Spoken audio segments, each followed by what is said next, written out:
Hello Wagon Wheel family, my name is Liam Fisher and I play Lord Evelyn Oakley in Anything Goes, and today I will be walking through my life in looks. So this here is my magical book that Sam created. I've never seen this before, but looking at the cover, this is gonna be fun. Let's start with number 1.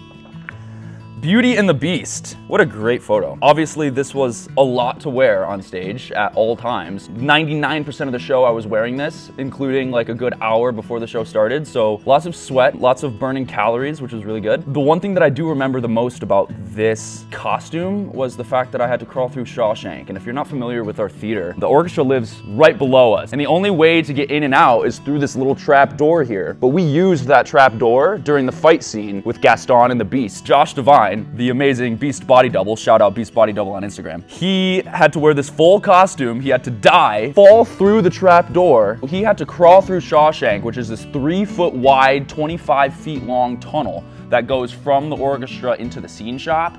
And it's the only way to get down into the pit from backstage because you can't just get underneath the stage during a show here. I had to crawl through Shawshank while Josh Devine is crossing out of Shawshank in full Beast costume, by the way. So that was incredible. Nonetheless, this was an amazing show. Angelica Concepcion. Come on, she's amazing. She's my princess. I do remember getting the phone call from Scott Michaels saying, "We're gonna have you play the Beast in Beauty and the Beast. I hope you're okay with prosthetics." That was a huge jump into the professional career, me being 21 years old and this being my first professional show. It was definitely an experience. Number 2. Kiss Me Kate. Now these costumes were done by Elena Moore, who's also doing the costumes for Anything Goes. Shout out Elena Moore. This was my look in Act 1. So I opened up the show, which was kind of terrifying because we opened up the show a cappella and I had to come on stage. I had to go over here in section 4 and sing another opening, another show. But I didn't get the note beforehand, so I was just spamming E4 in my head for like 15 minutes before the show started, just so I like didn't mess, because if I mess up that key, the entire number is kind of screwed up. That was a good time. Kiss Me Kate was incredible. I mean, we had an all-star cast. Amara Barron, Christian Tyler Dory, Caleb MacArthur, David Schlum, obviously Kira Lace Hawkins. But one thing I'll never forget about that show is 9 a.m. we're rehearsing Too Darn Hot for the first time. And Christian Tyler Dory, who plays Paul, he's singing along, and then he's like, all right, please, can we stop? Can we take this up the octave? 9 in the morning. And Christian Tyler Dory is a wah, wah, wah, wah!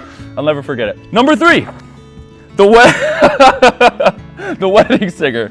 This was incredible. This was my Billy Idol costume. I didn't wear this one for long. I only wore it in Act 2. But something I do remember about this costume very vividly is the fact that I would always get Jackson to break. So the guy playing Robbie, his name was Jackson Reagan. He's absolutely incredible. He's on the Outsiders tour right now. He's doing big things. But he's extremely professional and he's extremely consistent. And he doesn't break. He had to do some of the most ridiculous things on stage, the funniest stuff I've ever seen. He completely stayed in character the entire time. Except when I would come out as Billy Idol. I'd walk over here in section 1 and I would have that white wedding scene with Robbie, and he would see me in this full getup, this crazy wig. I had this lightning bolt going down my face, and I would always give him this one face in the middle of the scene, and it would always make him break. You could see him fighting for his life every night, and I'm extremely proud of that. Thank you, Jackson, for that moment.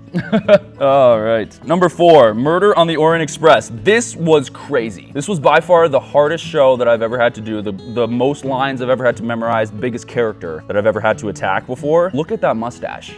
Are you kidding me? Like, if that doesn't tell you the weight of this character, I don't know what will. I was terrified to walk into this role because I was 21 years old. I had just done like 3 other shows up to this point now. So we're talking show 4 in the busiest summer of my life at this point. I was scared. It was definitely a scary moment, but that also like brought the best out of me as a performer. So I really gave it 100%. I'm extremely proud of the work that I did in this show, but that's also because of the people that I was surrounded by and the community that I had involved with this production. One of my favorite shows of all time.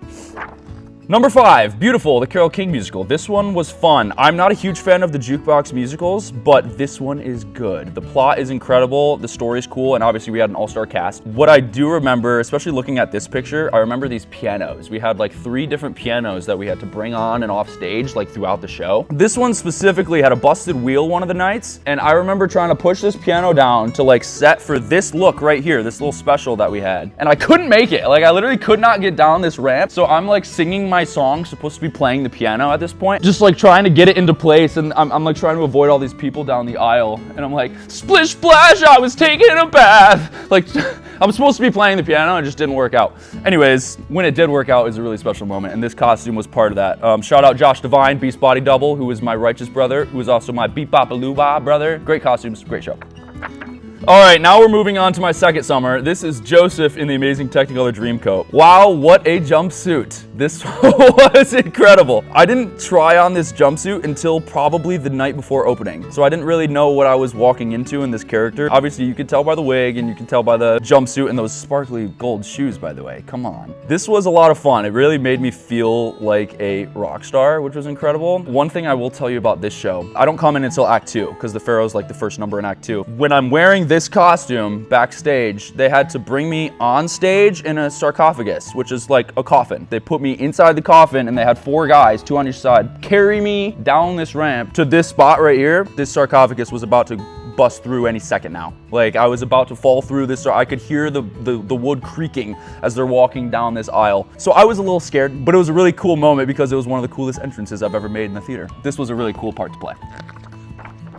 South Pacific. This was incredible. This was the first Golden Age lead that I've really played. So obviously the score is just magnificent. Just these soaring, beautiful notes. South Pacific was a lot of fun because, again, we had an all-star cast. What was the most fun to me, and I'll talk about this in the next show as well, was the transition going from playing a rock star at night in Joseph, and then every morning I would sing Rodgers and Hammerstein as Emile DeBeck. It was really cool. The dynamic was interesting. I also had 2 children in this show. I had Zoe and Oliver Bingley. They were incredible. They were the cutest little things ever. Going into the next show, which is Sister Act, which was also a huge dynamic shift going from Emile DeBeck to Joey. Joey was a lot of fun because it was the first time really that I've had a character actor to play here at Wagon Wheel. I had Ricardo and Christian Tyler Dory by my side throughout this entire play, which was really cool, and our numbers were exceptional because of the Scott Michaels choreography, which I was terrified for. This was the first time I really had to like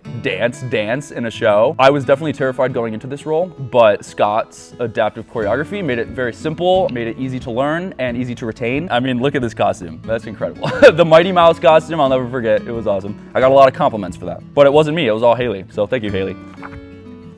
Grease. This was Elena Moore again. Wow, that was a cool looking jacket. Vince Fontaine didn't do much in this show. He comes in Act 2, besides all like the radio announcer stuff in Act 1. What I do remember about this show was being able to watch the show because I wasn't in a lot of it. So I was in the passerelle, able to sit here and watch the numbers like Grease Lightning and Beauty School Dropout, by the way, which was also Christian Tyler Dory singing Beauty School Dropout. Do I need to say anything else? I don't think so. What I do remember the most about this show was being able to watch and being able to see the amazing work of this cast. And then obviously when I got to go on stage, I got to wear this amazing costume, which was awesome. Thank you, Elena. Appreciate that. All right, and now we have a blank page. Oh, to sign, of course. Thank you, Wagon Wheel. We are missing one more costume, which is Lord Evelyn Oakley in Anything Goes, which runs until August 8th, so I hope to see you there so you can see my last look. This has been my life in looks.